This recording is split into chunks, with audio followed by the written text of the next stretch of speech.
So today I'm here with Mario Martuccello from Matador Coffee. That's right.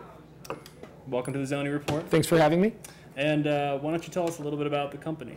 Well, we're relatively new to the Valley. I've been in the coffee business for about 15 and a half years now. Okay.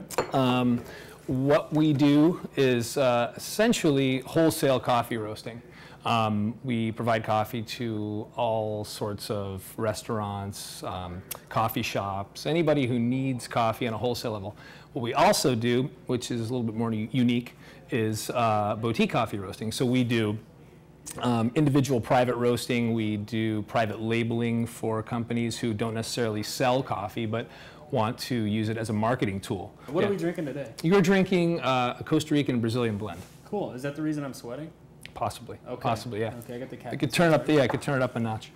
Basically, where can people find Matador Coffee? You guys are in the air park, by the way, Scottsdale Air Scottsdale Park, so you can find us if you want. We do sell out of our roaster. People are welcome to come in and buy coffee directly from us, and even design their own coffees, as I said, private roasting, private blending.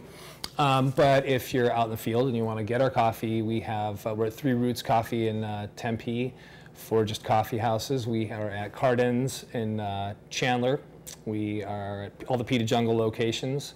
We are at, there's a big long list. Whole Foods is where you can get us packaged. Well, salute, amigo. Thank Salud. you very much. Thanks for having me. And Cheers. We'll be tuning back out here for a second for another installment of the Editor's Blog. Howdy, everyone. Adam Klawonn here, your editor of ZonieReport.com. Here to talk a little bit about our stories that are online this month. Woo! The first thing I'd like to talk about is the story on Cibola, Arizona, a town near Yuma that is covered with toxic manganese tailings, toxic rock that has been spread all over town to control dust and is also eroding into the washes that feed the Colorado River Basin. If you haven't seen that story yet, you should check it out. Here's the web address below. In the meantime, I'd like to talk a little bit about how we did that story. That story came from a tip from a source, an environmental source of mine, who will remain anonymous, and it became a great tale that hopefully will bring some attention to this issue in Cibola. And the more people that know about it, I think, can guarantee the help for these folks. The second thing I'd like to talk about is an award from the Arizona State Press Club for ZonieReport.com. They have an award for community journalists, and since I run the site, I've been nominated as a finalist for this award.